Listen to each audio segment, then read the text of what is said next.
partir del versículo 13. Dice ahí en la Reina Valera, hay un título que dice la puerta estrecha, ¿cierto? Y dice, entrad por la puerta estrecha, porque ancha es la puerta y espacioso el camino que lleva a la perdición, y muchos son los que entran por ella.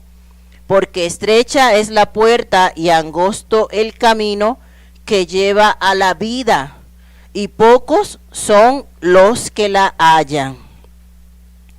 Luego dice, luego hay otro título, ¿verdad? Y los que tienen Reina Valera dice, por sus frutos los conoceréis. Dice, guardaos de los falsos profetas que vienen a vosotros con vestidos de ovejas, pero por dentro son lobos rapaces.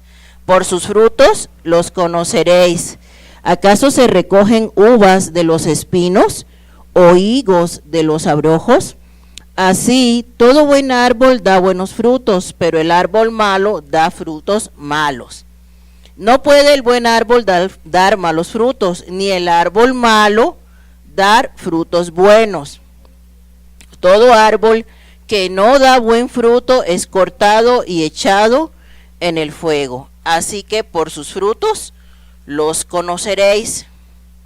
No todo el que me dice Señor, Señor entrará en el reino de los cielos, sino el que hace la voluntad de mi Padre que está en los cielos. Muchos me dirán en aquel día, Señor, Señor, ¿no profetizamos en tu nombre? Y en tu nombre echamos fuera demonios, y en tu nombre hicimos muchos milagros. Y entonces les declararé, nunca os conocí, apartaos de mí, hacedores de maldad. Y por último están los dos cimientos.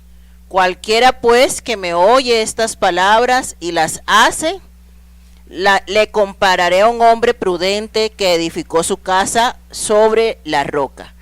Descendió lluvia y vinieron ríos, y soplaron vientos y golpearon contra aquella casa, y no cayó porque estaba fundada sobre la roca.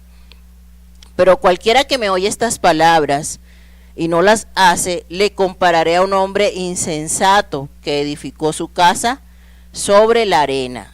Y descendió lluvia y vinieron ríos, y soplaron vientos y dieron con ímpetu contra aquella casa, y cayó y fue grande su ruina.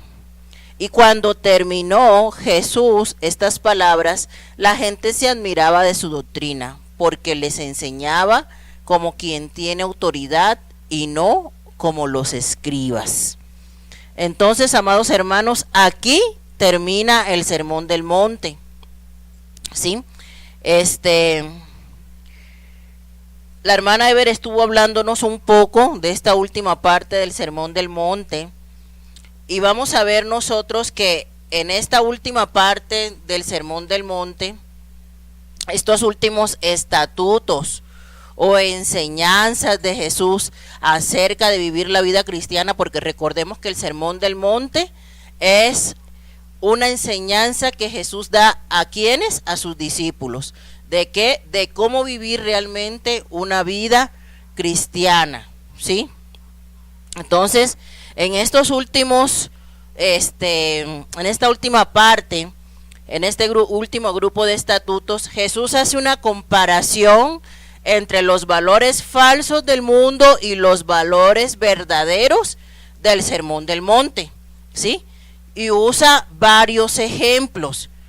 Usa el ejemplo de los dos cimientos, aquel que construye su casa sobre la roca y aquel que construye su casa sobre la arena, ¿sí?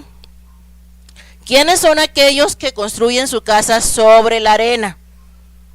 Los que construyen su casa sobre la arena son los que construyen su vida bajo los estatutos de Dios, bajo la palabra de Dios, bajo la fe en Jesucristo, ¿sí?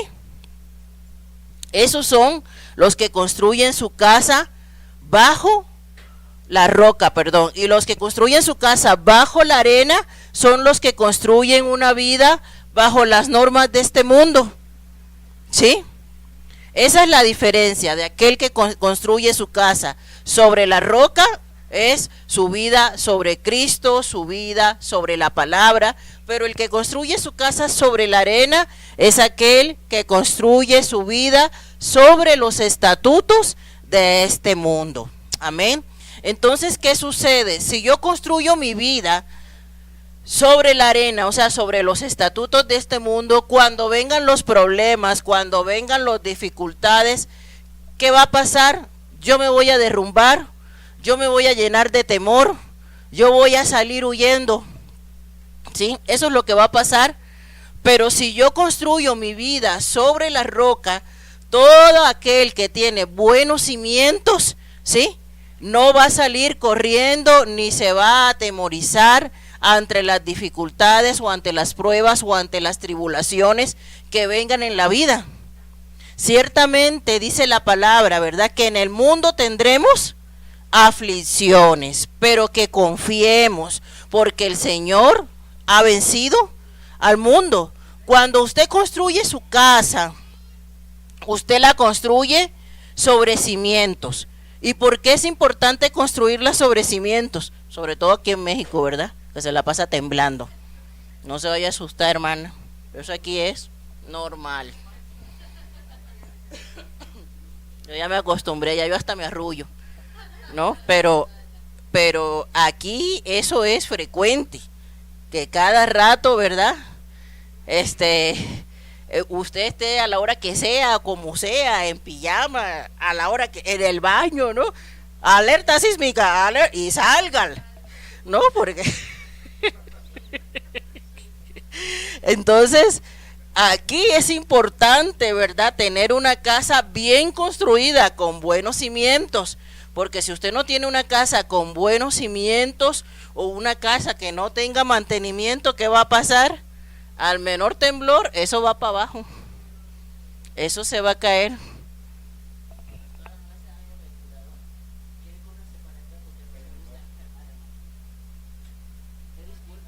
Es que estoy angustiada porque la veo ahí bajo el ventilador y apenas se va recuperando la pastora. Entonces, necesitamos, ¿verdad?, tener una construcción con buenos cimientos, ¿sí? ¿Para qué? Para que cuando venga el temblor, cuando venga el tsunami, cuando venga lo que quiera venir, la casa, ¿sí?, permanezca en pie. Aquí esta casa representa nuestra vida y el cimiento es Cristo. La palabra dice que Él es la roca, ¿sí? Él es la roca sobre la cual está fundada no solamente la iglesia, sino también nuestra vida misma. El Señor, ¿verdad?, es esa roca inconmovible que nada puede contra Él. Y si nosotros estamos cimentados en Dios, venga lo que venga, usted va a permanecer en Cristo. Pero si usted no está cimentado en la palabra, entonces ¿qué va a pasar? Lo que ya hemos visto que pasa cuando las personas no están cimentadas, ¿verdad? Viene la enfermedad, ¡ay!, me alejo del Señor. Viene el problema, ¡ay!, me alejo del Señor, ¿no? Salimos llorando como la chilindrina, ¿no? Salimos huyendo y con eso no resolvemos nada, ¿sí? Entonces las personas que tienen su vida construida sobre la arena y que realmente no se han ocupado, ¿sí?, de tener buenos cimientos, entonces cuando venga la tribulación, cuando venga la prueba, cuando viene el desierto, es el primero que se va a alejar. Y eso lo único que lo va a llevar es a una vida lejos del Señor. Amén. Aquí hay varios ejemplos. La siguiente diapositiva, hermanos. Está el ejemplo de las dos puertas y los dos caminos. Leímos, ¿verdad? Hay una puerta estrecha y un camino angosto. Y hay una puerta ancha, pero que su fin es de muerte. Jesús, una de las metáforas con las que la Biblia compara a Jesús es precisamente con una puerta. Él dice, yo soy la puerta, ¿cierto? Entonces, la puerta estrecha es Jesús, ¿sí? Pero a pesar de que nosotros humanamente consideremos que la vida cristiana es difícil de llevar, muchas personas piensan eso. Sin embargo, la Biblia dice, mi yugo es fácil y ligera mi carga. Entonces, ¿por qué la gente se carga?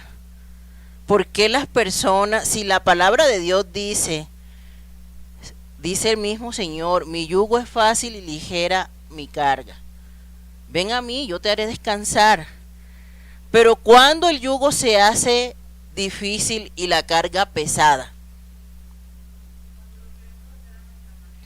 cuando lo queremos hacer en nuestras propias fuerzas, cuando queremos resolver las cosas en nuestras propias fuerzas, siempre los problemas se van a convertir en una pesada carga.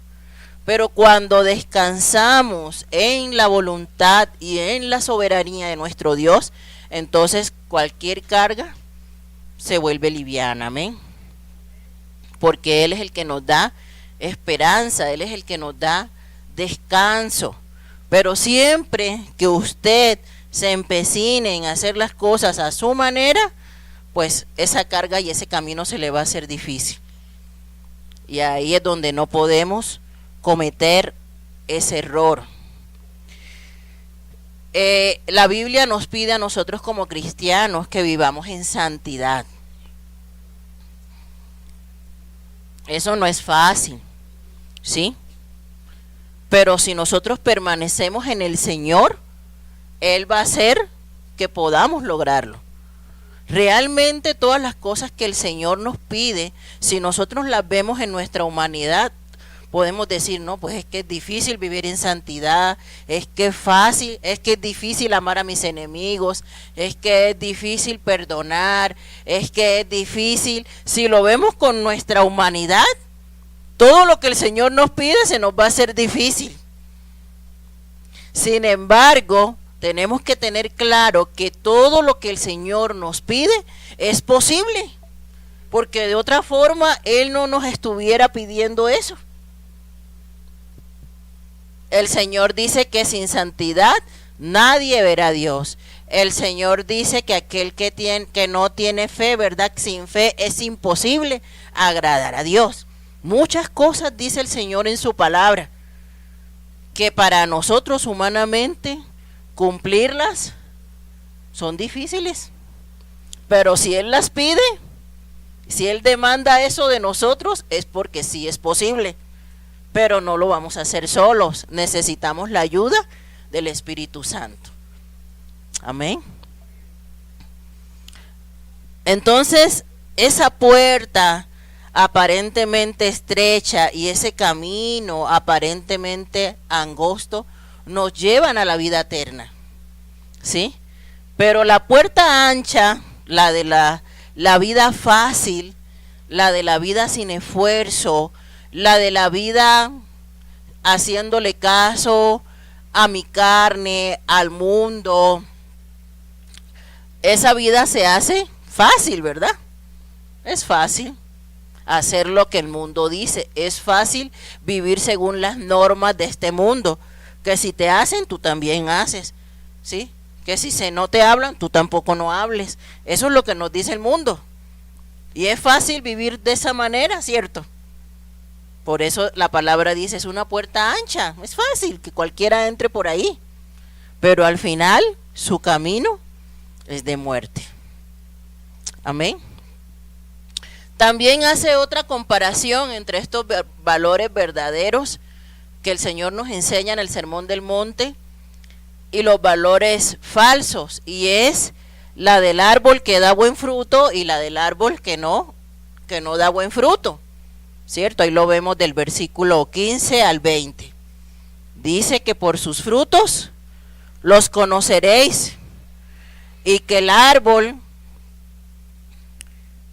que no da buen fruto es cortado y echado en el fuego, ¿sí?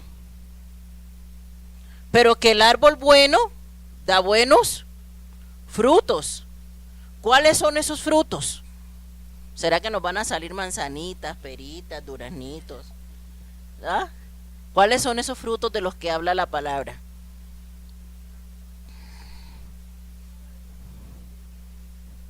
Todo lo que proviene de Dios. Exacto.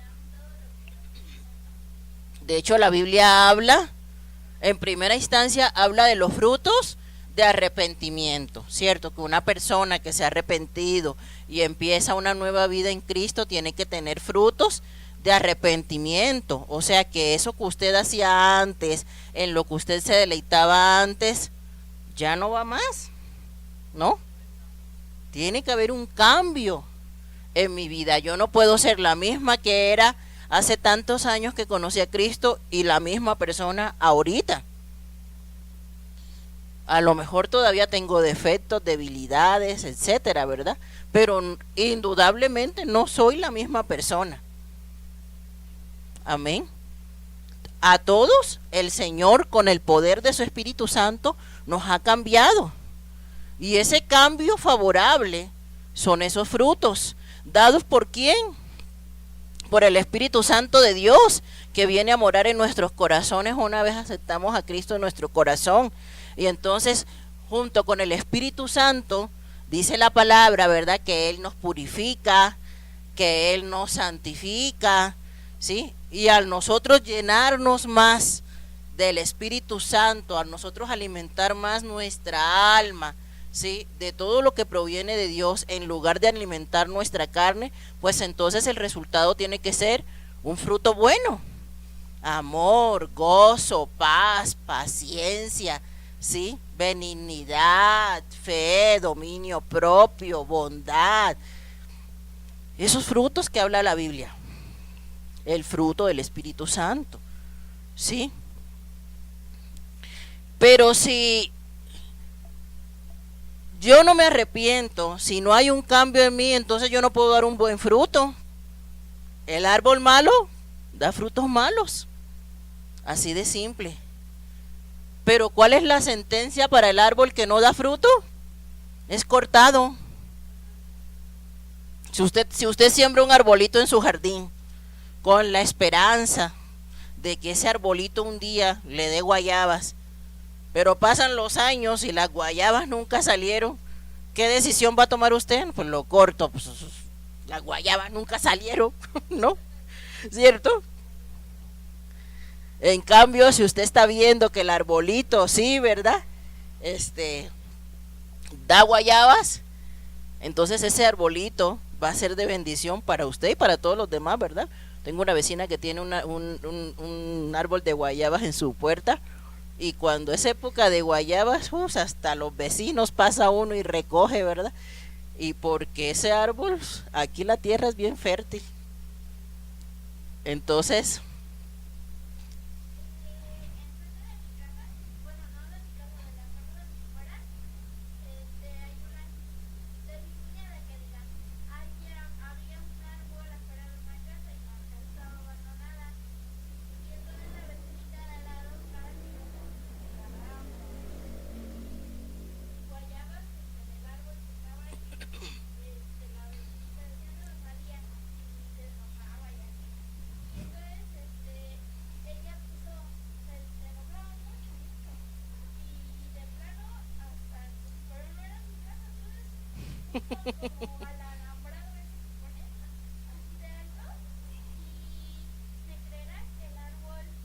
se secó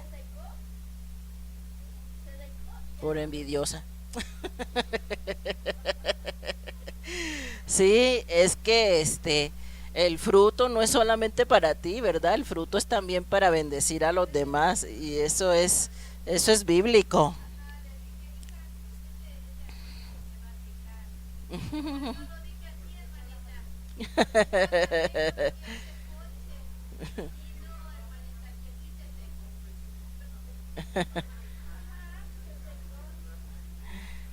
Bueno, entonces así, ¿verdad? Como esos ejemplos de la vida cotidiana, sí, que nosotros podemos ver de un árbol que da fruto y un árbol que no da fruto, ¿verdad? El árbol que no da fruto se corta, se seca, se muere. Asimismo, si nosotros en nuestra vida no damos frutos, ¿sí? Pero frutos de que realmente somos hijos de Dios, entonces el final, ¿cuál va a ser? Que seremos cortados, ¿sí? Si no damos buenos frutos. Eso lo dice la palabra. Y entonces muchas, y la palabra es tan clara que dice, pues ni siquiera basta con venir a la iglesia, ni siquiera, porque dice, al final, cuando el Señor pida cuentas a su iglesia, muchos le dirán, oye Señor, pero si en tu nombre eché demonios, si en tu nombre hice milagros, y el Señor les va a decir, apartaos de mí, hacedores de maldad, nunca os conocí, porque no es lo que tú hagas, es quien tú realmente eres, en tu corazón, ¿verdad? Y el corazón solamente lo conoce Cristo. Las demás personas se pueden dejar engañar por lo que tú haces, pero solamente el Señor conoce realmente quién tú eres. Entonces ni siquiera el hecho de venir a la iglesia determina eso, porque la palabra es clara, en la iglesia crece el trigo y la cizaña, ¿cierto? En la iglesia pues hay de todo, ¿no? Una vez decía un hermanito, no, hermana, pero es que yo no entiendo por qué pasan estas cosas, por qué los hermanos reaccionan así, si es que es la iglesia. Y yo, ay, hermano, pero pues ¿en qué parte de la Biblia usted leyó que la iglesia es perfecta? Si la misma palabra dice que en la iglesia hay trigo y hay cizaña, usted no se tiene por qué extrañar de lo que aquí pase, para nada, ¿eh? Y ese consejo es para todos. Usted no se extrañe de que, ay, es que el hermanito, ay, es que en la iglesia pasó tal cosa, ay, pero ¿cómo es posible? No, y se escandaliza. No, hermano, no se escandalice. No se escandalice. Porque en la iglesia crece el trigo y crece la cizaña. Y eso es bíblico. Y como la Biblia lo dice, yo no lo puedo negar. Hay de todo. Solamente Dios conoce los corazones, amén.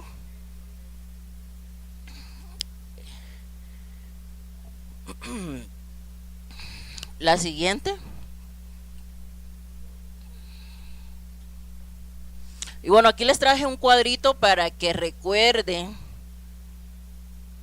cómo está estructurada la manera en la que estamos revisando el sermón,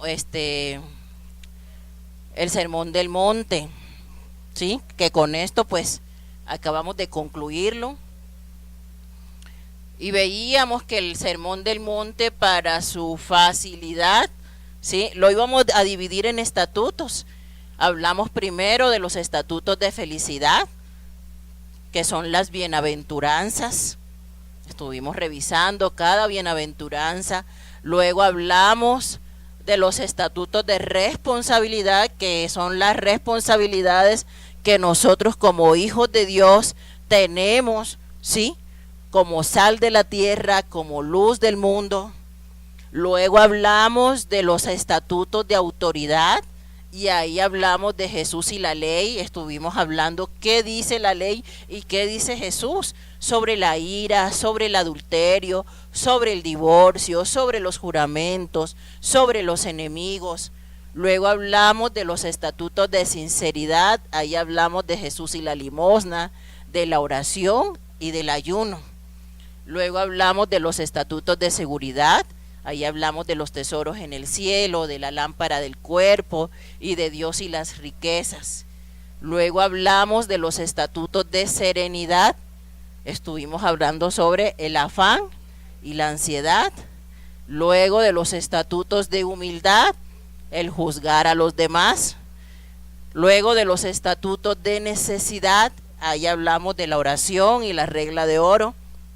Y por último, lo que acabamos de ver ahorita, estatutos de estabilidad.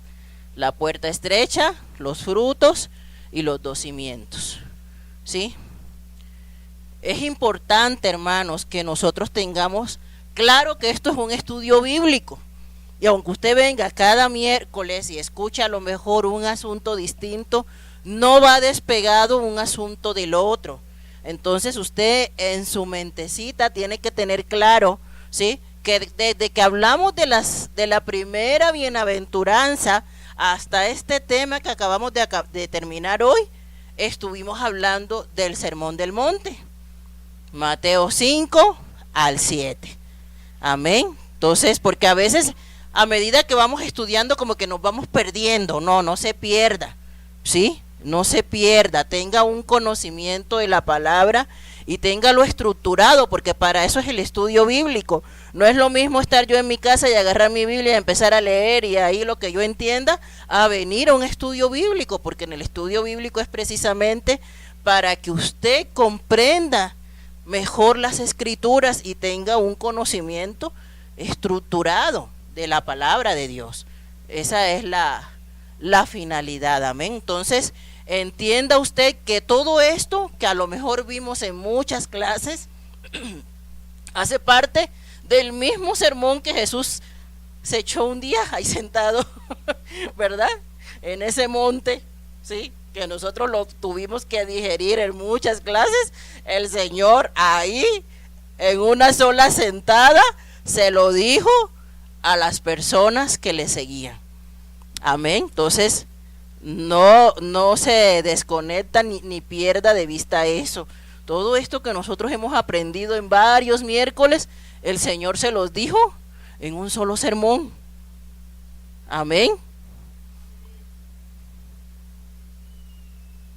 Imagínense, y si a nosotros nos ha costado digerirlo en varios miércoles, un solo sermón que Jesús dijo. Imagínense esas personas que estaban ahí sentadas escuchando, cómo los habrá sacudido toda esa palabra en un solo momento, ¿no? Sí. La siguiente.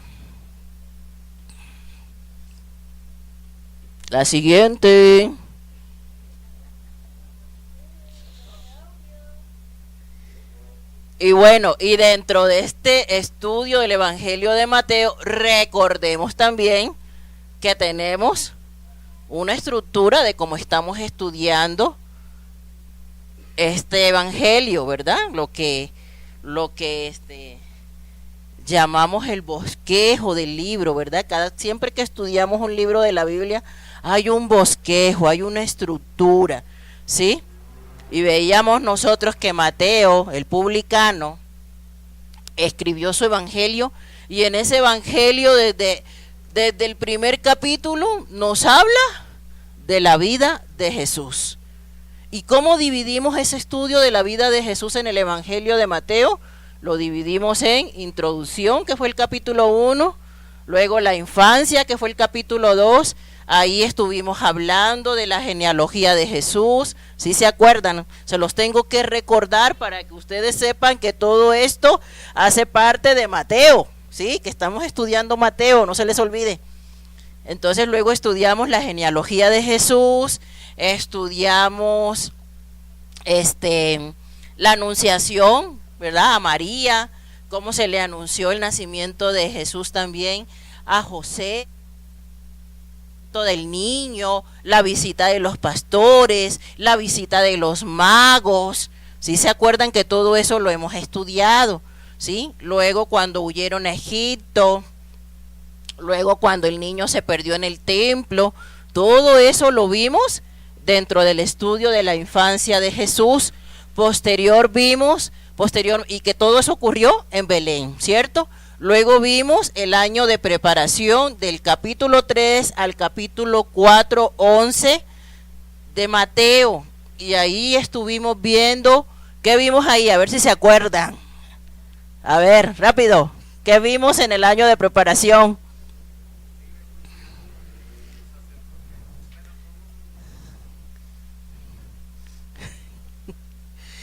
Acuérdense que en el año de preparación vimos las tentaciones de la predicación de Juan el Bautista, ¿sí? El bautismo de Jesús, las tentaciones de Jesús. Eso lo vimos dentro del año de preparación. El primer milagro de Jesús, ¿sí? El encuentro con Nicodemo, el encuentro con la samaritana, Eso lo vimos dentro del año de preparación, ¿sí?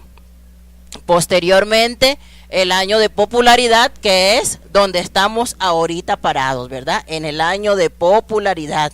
Jesús siguiéndolo las multitudes, haciendo milagros, ¿sí? Enseñando a la gente. Ahorita estamos estudiando ese año de popularidad, ¿sí? Que se desarrolla ¿dónde? En Capernaum, ¿sí? Posteriormente vamos a ver la pasión de Cristo, del capítulo 14 al 27, eso se desarrolla en Jerusalén. Y finalmente el capítulo 28 de Mateo, que es la vida resucitada, ¿sí? Cuando Jesús le deja una encomienda a sus discípulos para predicar el evangelio en todas las naciones de la tierra. Entonces, no se le olvide, no va una cosa desconectada de la otra. Todo esto que estamos viendo hace parte del estudio de la vida de Jesucristo a través del evangelio de Mateo. ¿Sí? Ya nos ubicamos, ¿verdad? Bueno, continuamos.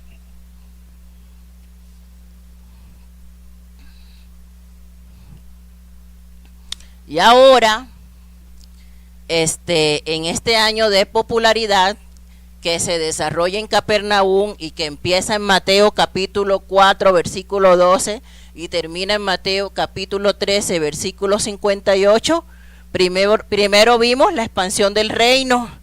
¿Se acuerdan que les mostré un mapa y vimos el principio del ministerio de Jesús en Galilea? Estuvimos hablando de cómo es Galilea, etcétera. Luego los estatutos del reino, que es el Sermón del Monte en el capítulo 5, 6 y 7 de Mateo.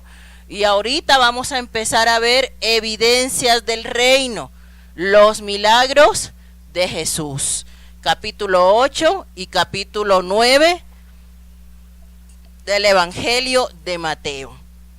Después de este tema de los milagros de Jesús, seguimos estudiando el año de popularidad. Y vamos a ver los embajadores del reino. Vamos a estar hablando de los 12 apóstoles y las características que nos dice la Biblia que tenía cada uno de los 12, que se parecían bastante a nosotros.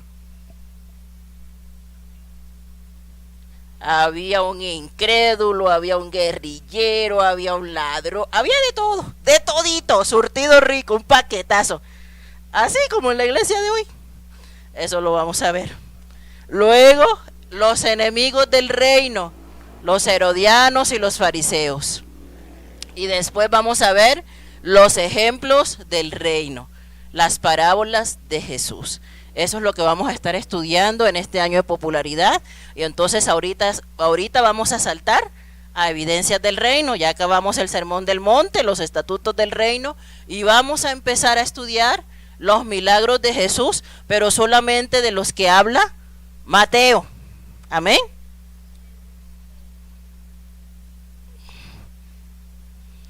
Ya estructuramos un poquito ya nos refrescamos un poquito, ¿verdad? No, es que luego a veces en estar estudie como que te pierdes. No se pierdan, llevamos un orden, ¿verdad? En lo que estamos estudiando. Y pues vamos a ver el primer milagro del cual nos habla Mateo. Dice la palabra en Mateo capítulo 8. Cuando descendió Jesús del monte, le seguía mucha gente. Y he aquí vino un leproso y se postró ante él diciendo: Señor, si quieres, puedes limpiarme. Jesús extendió la mano y le tocó diciendo: quiero, sé limpio. Y al instante su lepra desapareció. La lepra es una enfermedad por una bacteria. Es una enfermedad que afecta a la piel. Pero afecta a la piel a tal grado, ¿sí?, que destruye, ¿sí? Se te come la piel literalmente. No, yo sí he visto muchas personas con lepra, literalmente quedan así, por ejemplo, así con un hueco aquí, ¿no? Se les come toda la nariz, sus dedos, ¿no? Es una enfermedad muy, muy agresiva. Y en el Antiguo Testamento habla acerca de la lepra. ¿Se acuerdan qué personajes del Antiguo Testamento les dio lepra?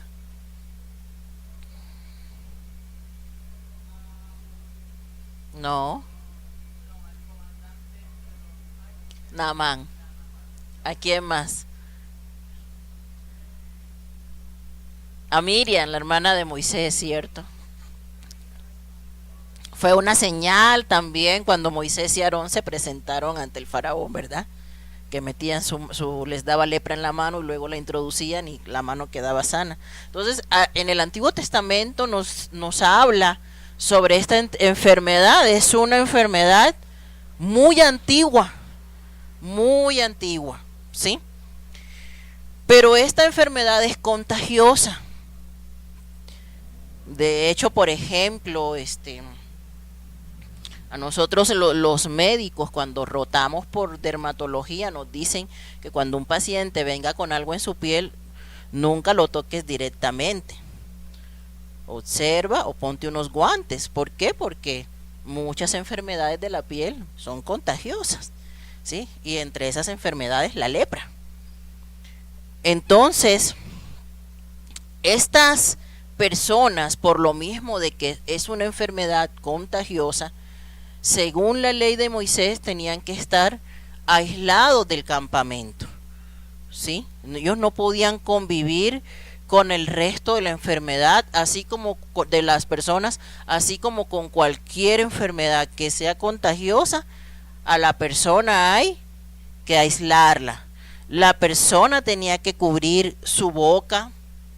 La persona, si por algún motivo se acercaba al campamento, él mismo tenía que empezar a gritar, inmundo, inmundo. ¿Para qué? Para que las personas se dispersaran, se alejaran y no corrieran el riesgo de ser contagiados, ¿sí?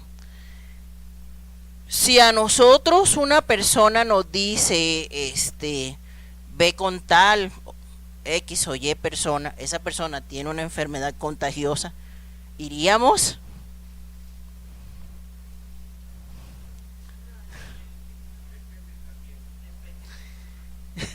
Depende de quién te mande.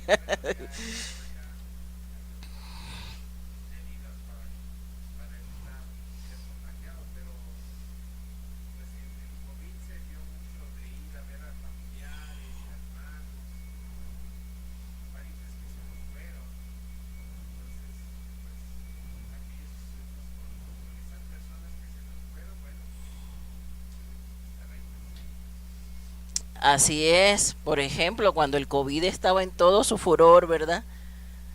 Pues a las personas se les aislaba, nadie se les podía acercar, se prohibió todo, reunión de tipo social, precisamente para evitar el riesgo de contagio, ¿sí? Los hospitales ni siquiera recibían otro tipo de enfermedades porque pues todos estaban saturados de pacientes con COVID, ¿sí? Y, y sí, pues por prudencia y por prevención, ¿sí? Nadie se le debía acercar a una persona con COVID por el riesgo de contagio, porque pues sí fue una enfermedad que causó muchas muertes y la sigue causando, ¿sí? La sigue causando. Entonces, pero una persona, pues, en su sano juicio, por decirlo de alguna manera, no iba a ir y se iba a meter en un hospital de gente con COVID, ¿no? Y la verdad ni siquiera se les permitía. Los pacientes no recibían visitas, a lo mucho una videollamada, si acaso, ¿no? Si era que alguna enfermera por ahí misericordiosa tenía tiempo y podía hacer eso por los pacientes, lo hacía, ¿no? Pero realmente era tanto el trabajo, pues que ni siquiera eso, ¿no? Y ni siquiera se permitía la entrada de nadie a los hospitales. Este, pero pues ahora sí que pues el personal de salud, pues porque pues nos tocaba, ¿verdad? Pero una persona del común no se iba a acercar a a un paciente con COVID, ¿verdad? Precisamente por el riesgo de contagio. Este hombre ya había recibido tanto rechazo de la sociedad. Porque imagínense, ¿ustedes creen que una persona que tenga una enfermedad contagiosa no siente rechazo?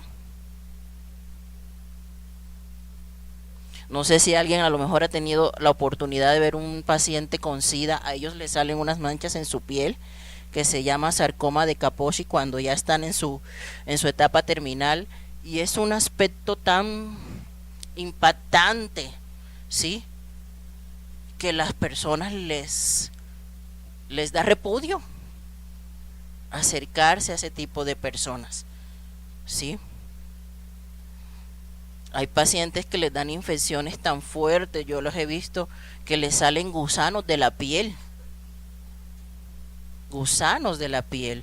Personas cuando tienen una úlcera muy muy fuerte y la infección está tan fuerte, les salen hasta gusanos de su piel. Yo los he visto, yo los he limpiado, les salen gusanos, ¿sí? Entonces hay muchas enfermedades, ¿no?, en los cuales las personas reciben ese rechazo de la sociedad simplemente por la enfermedad que ellos tienen. Muchas enfermedades, muchas enfermedades.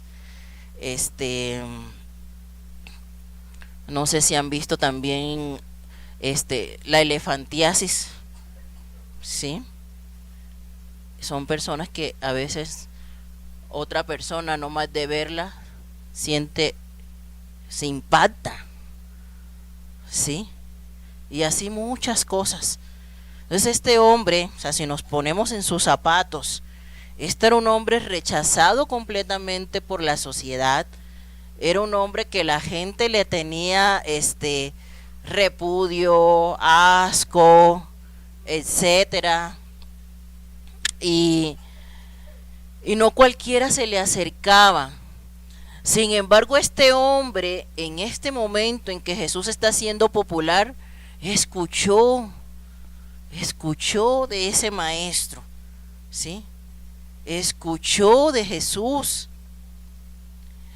Se arriesgó a que lo apedrearan.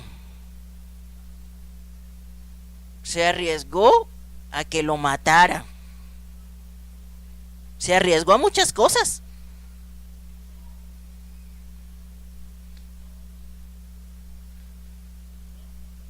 Así como no sé si se recuerdan las noticias que en la época del COVID hasta las enfermeras tenían miedo de salir a la calle con el uniforme porque hubo unas que hasta las mataron. Del repudio que sentía la gente, y eso fue aquí en México, Aquí mataron un par de enfermeras que trabajaban en un hospital COVID por el solo repudio de que la gente pensaba que los iban a contagiar. Y así mismo se sentían estos hombres, así mismo, ¿sí?, rechazados. Y a pesar de todo el riesgo que corría saliendo de su guarida donde tal vez vivía, ¿verdad?, aislado completamente de la sociedad, tiene el valor de acercarse a Jesús. Y eso es lo primero que tenemos que ver, el valor de acercarse a Jesús. Muchas personas no tienen ese valor de acercarse a Jesús para pedir un milagro. Mucha gente le dicen, tienes tal enfermedad, ¿y qué hacen? Solitos se desahucian. Yo he conocido ese tipo de personas, ¿sí? Solitos se desahucian, solitos dicen, aquí ya me voy a dejar morir. No, ya se acabó todo para mí. He conocido ese tipo de personas, ¿no? Ya, me morí. Y dejan de luchar. Dejan de luchar en todo sentido. Pierden la fe inmediatamente, apenas les dan un diagnóstico contrario. Este hombre, a pesar de su diagnóstico, a pesar del rechazo, tuvo la valentía de acercarse a Jesús. Pon la diapositiva, hijo. Y Jesús, en lugar de rechazarlo, como hacía El común de las personas, ¿qué hizo? Se acercó a él con bondad, con compasión, con misericordia. El Señor se acercó a este leproso, desafiando la propia ley de Moisés, porque la ley de Moisés decía que no se les podían acercar a este tipo de personas. Y una vez más, Jesús desafía la ley, desafía los parámetros comunes y mostró bondad y sanó a este hombre. ¿Qué más podemos observar? Este hombre, cuando viene y se postra delante de Jesús, le dice: Señor, si quieres, puedes limpiarme.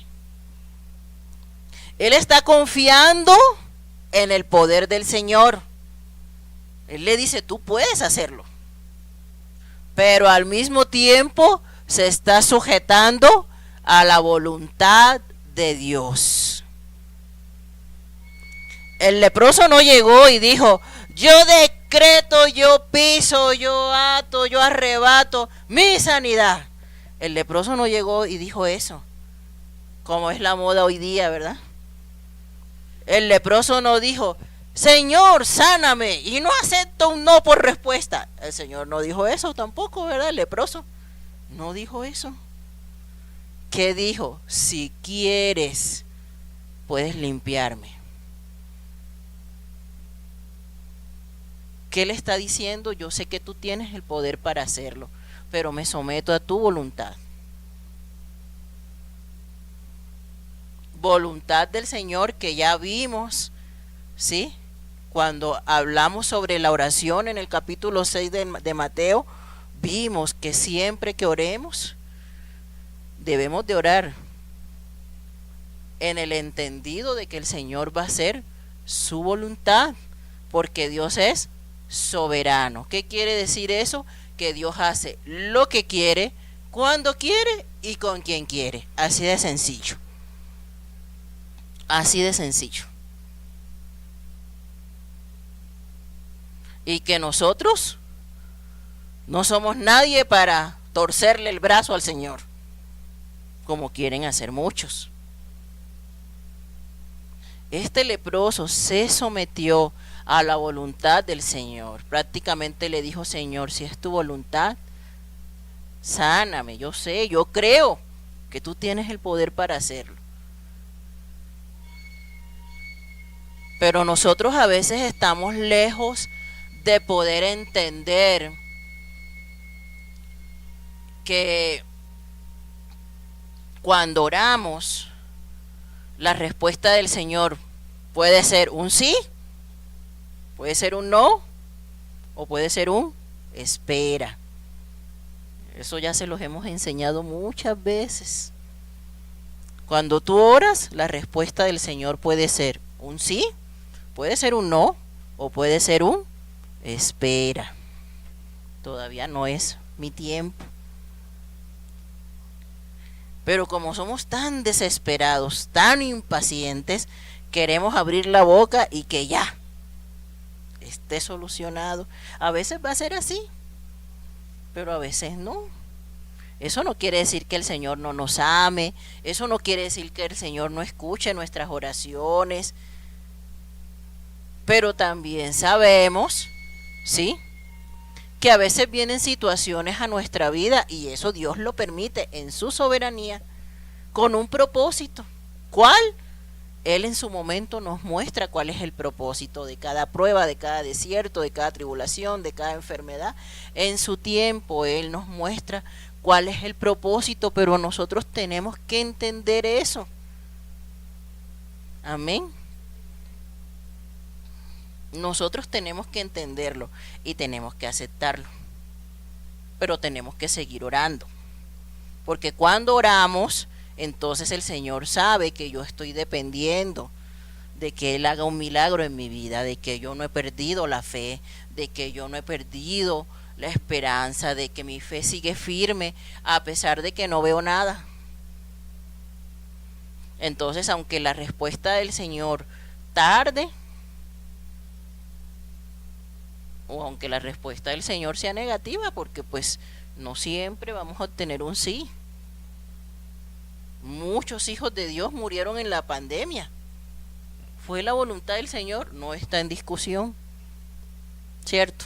Muchos pastores, muchos hombres fieles, muchos murieron en la pandemia. No porque Dios no los amara. Dios sabe por qué lo permitió. Amén. Entonces, este leproso, fíjense, a pesar de que no había tenido ese contacto con Jesús, lo tenía claro. Y a pesar de que Jesús apenas estaba empezando a hacer milagros, este hombre tenía una fe inquebrantable en que Jesús lo podía sanar.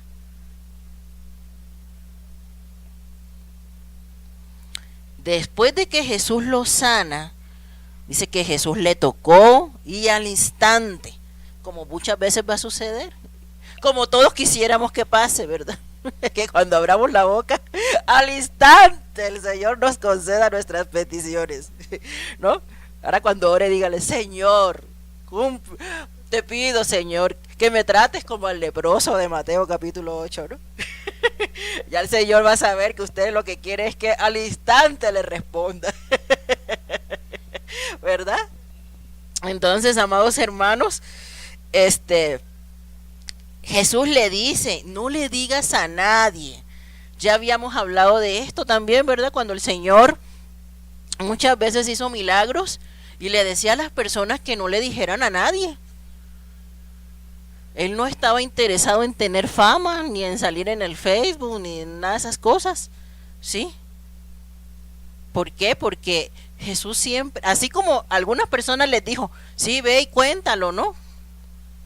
Ve y habla, ve, testifica. A algunas otras les dijo: no le digas a nadie. Pero sí le dijo: ve y preséntate ante el sacerdote. ¿Por qué? Porque eso era necesario. Porque el sacerdote representaba la ley y el sacerdote era el único que podía dar fe de que efectivamente este hombre está sano, lo podemos reinsertar nuevamente a la sociedad, no es un peligro. El sacerdote tenía la investidura para hacer eso con el leproso. Entonces por eso el Señor le dice: no le digas a nadie, pero ve y preséntate con el sacerdote, lleva tu ofrenda como dice la ley de Moisés, y eso es todo. ¿Ustedes creen que este hombre, después de ver semejante cosa, no siguió al Señor? Pues sí, claro que sí, tuvo que haber sido uno de los que siempre estaba ahí, ¿verdad?, entre la multitud que le seguía al Señor en este momento, porque había visto su poder. Y cada que nosotros, amados hermanos, pidamos un milagro al Señor, hágalo en el entendido de que es para la gloria de Dios. Cuando el Señor muestra su poder, es para recibir Él gloria. El único que tiene que recibir la gloria siempre es nuestro Señor. No es el profeta, no es el que viene del otro lado del mundo y no sé qué, y te echa el agua bendita y ya te... No nos confundamos. Porque hay hombres que tienen mucha fama, ¿cierto? Y salen por la televisión y dicen, siembra y ya vas a recibir tu milagro. Y los invitan y cobran sumas millonarias y los tienen, ¿verdad? Como los profetas, como los apóstoles, como los reverendos. Pero no es para el hombre la gloria. Cuando usted reciba un beneficio de parte de Dios, dele la gloria a nuestro Dios, nunca al hombre, nunca al hombre. Amén.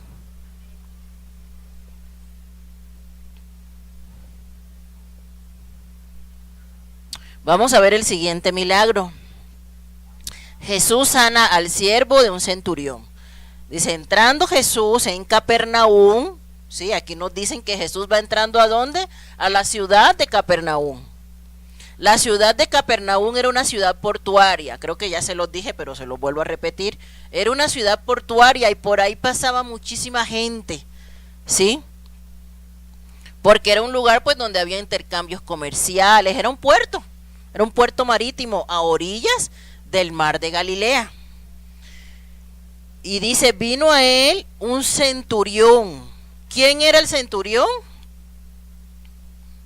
Un centurión era un soldado romano que tenía a su cargo 100 soldados, por eso se llama cen, de 100, ¿no? Un centurión era un soldado romano que tenía a su cargo 100 soldados. Y dice, y diciendo, Señor, mi criado está postrado en casa, paralítico, no se movía, gravemente atormentado. Y Jesús le dijo, yo iré y le sanaré. Respondió el centurión y dijo, Señor, no soy digno de que entres bajo mi techo, solamente di la palabra y mi criado sanará. Dice, porque también yo soy hombre bajo autoridad y tengo bajo mis órdenes soldados. Y si digo a este, ve y va, y al otro, ven y viene, y a mi siervo, haz esto y lo hace. Al oírlo Jesús se maravilló y dijo a los que le seguían, de cierto os digo que ni aún en Israel he hallado tanta fe. Y os digo que vendrán muchos del oriente y del occidente y se sentarán con Abraham e Isaac y Jacob en el reino de los cielos, mas los hijos del reino serán echados a las tinieblas de afuera, y allí será el lloro y el crujir de dientes. Entonces Jesús dijo al centurión, ve, y como creíste, te sea hecho. Y su criado fue sanado en aquella misma hora. Cuando ustedes abren su Biblia Reina Valera, abajo del título donde dice Jesús sana al siervo de un centurión, hay otra cita bíblica, ¿verdad? ¿Cuál es?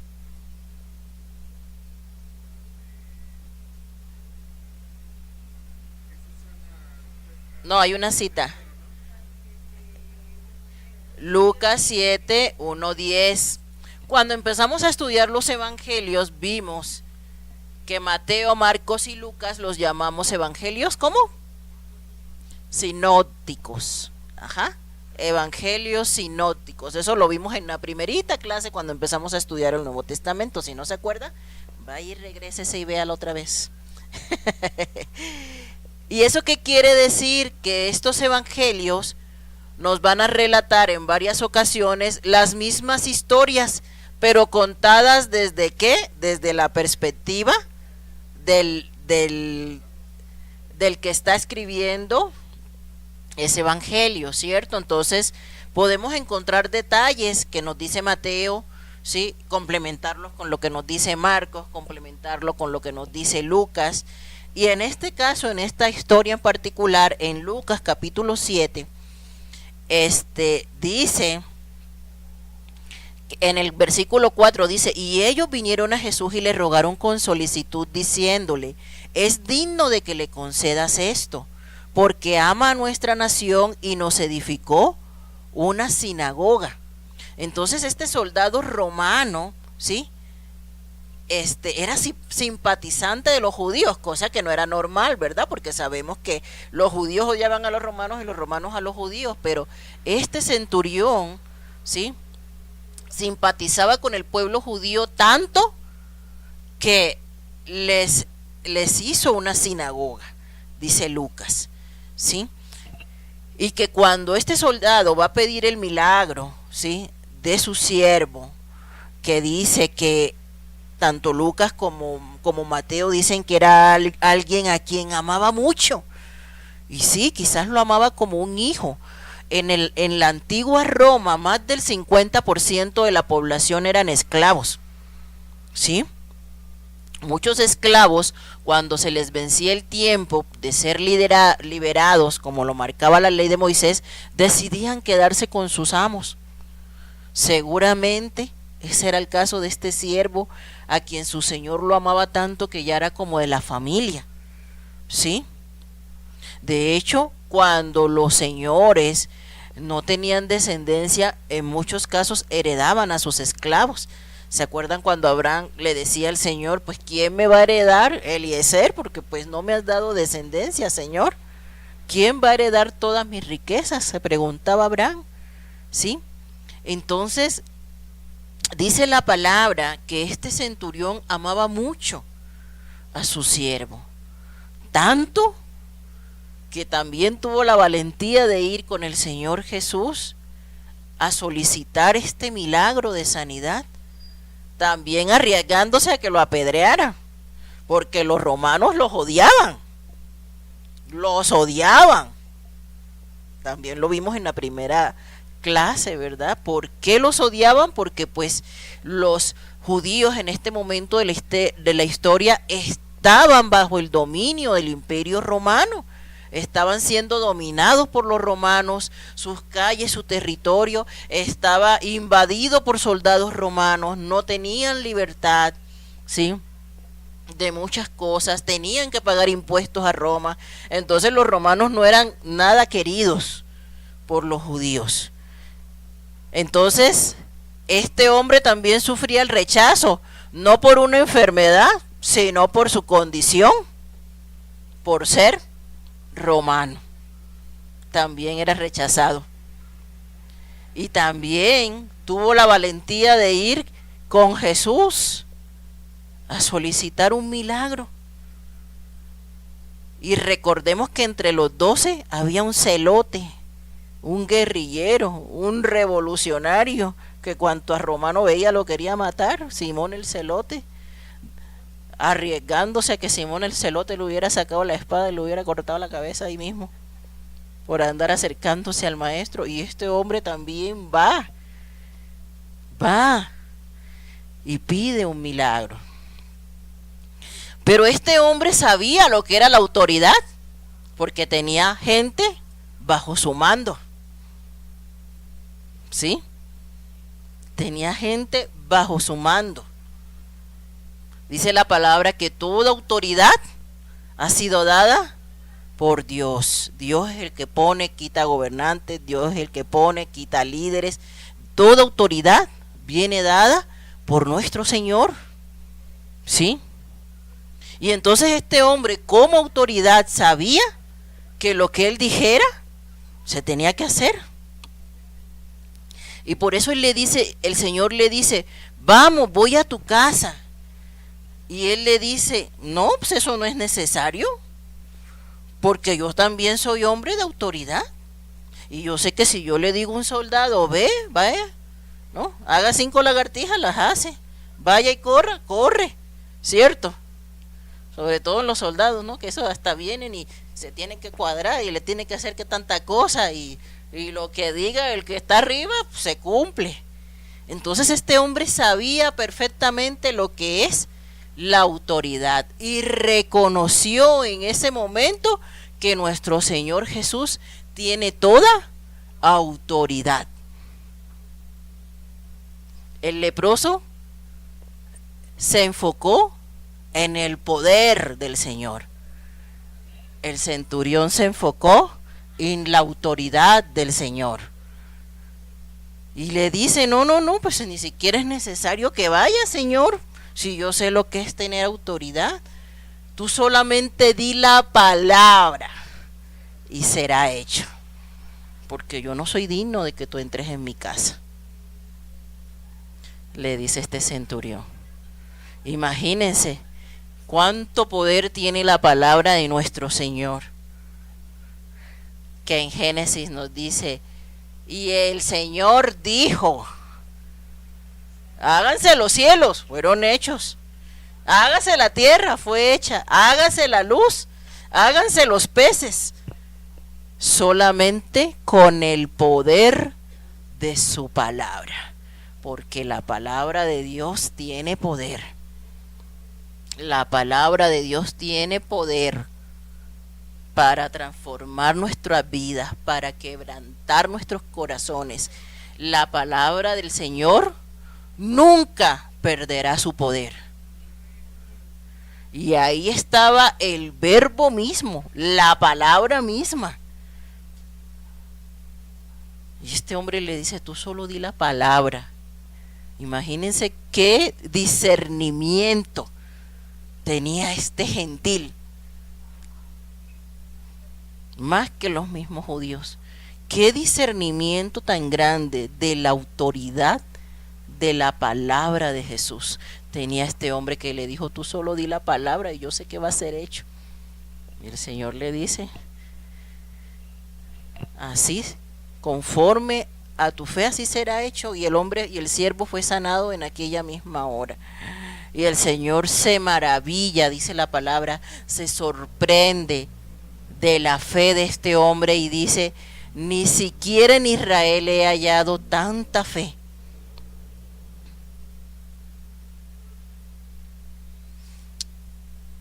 Y aquí nosotros tenemos algo muy grande que aprender, hermanos. El Señor Todopoderoso, que ministra nuestros corazones, tiene todo el poder para cambiar nuestras vidas, para sanarnos, para levantarnos. Tenemos que quitar de nuestra mente esa idea que tienen los cristianos modernos de que tiene que venir un profeta desde el otro lado del mundo y tocarme para que el Señor haga un milagro en mi vida. Eso no es necesario. Si usted se rinde a los pies del Maestro y clama al Señor. ¿Por qué? Porque el velo fue abierto y usted tiene libre acceso a la presencia del Padre.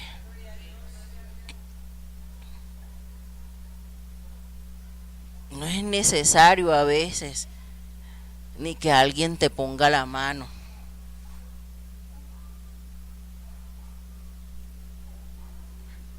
La Biblia manda imponer las manos, pero su fe no tiene que depender de eso. ¿Sí queda claro? Su fe no tiene que depender de que alguien venga y lo toque, porque el mayor toque es el del Espíritu Santo de Dios. Su fe no tiene que depender de que ningún ser humano venga y lo toque. Hay que romper esos paradigmas que nos hemos puesto en la mente. Usted tiene toda la libertad para acercarse al Señor y clamar por lo que usted necesita. Y también el Señor en su palabra dice que a nosotros nos ha dado autoridad. ¿Autoridad para qué? ¿Sí lo ha leído? ¿Sí ha leído que usted tiene autoridad?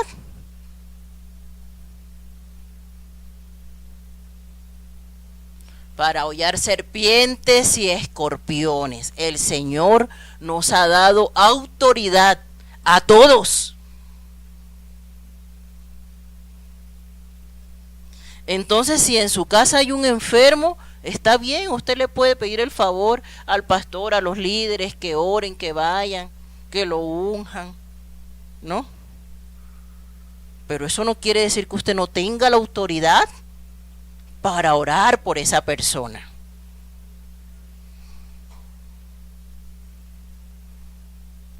Esa es otra cosita que tenemos que derrumbar de nuestra mentecita, ¿verdad?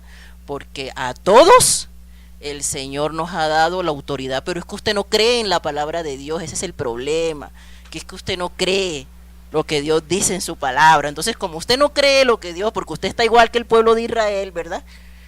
Como usted no cree lo que Dios dice en su palabra, usted no toma la autoridad porque usted no cree que la tiene. Entonces, como veo al otro hermano y el otro hermano parece que es más espiritual, tengo que llamar al hermano porque yo no la voy a armar. Ese es el problema, amada iglesia. Pero la palabra dice que el Señor nos ha dado autoridad. ¿A quiénes? A sus hijos. ¿Usted es un hijo de Dios? Entonces usted tiene la autoridad.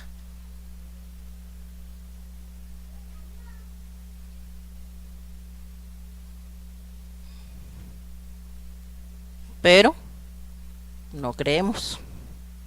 Y cuando no creemos en lo que Dios dice que somos, en lo que Dios dice que tenemos, no podemos ejercer lo que Dios dice que podemos hacer.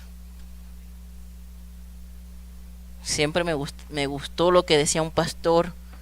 Decía, esta es mi Biblia. Y esta Biblia dice quién soy. Y puedo hacer lo que ella dice que puedo hacer.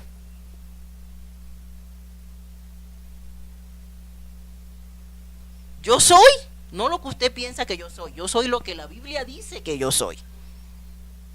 Yo puedo hacer no lo que usted piensa que yo puedo hacer, sino lo que la Biblia dice que yo puedo hacer. ¿Está claro, iglesia? ¿Cuál es la palabra que tiene todo poder? Esta. Entonces, ¿usted por qué anda creyendo todo lo que oye si la única palabra que tiene autoridad es esta? Para decirle quién es y qué puede hacer en Cristo Jesús.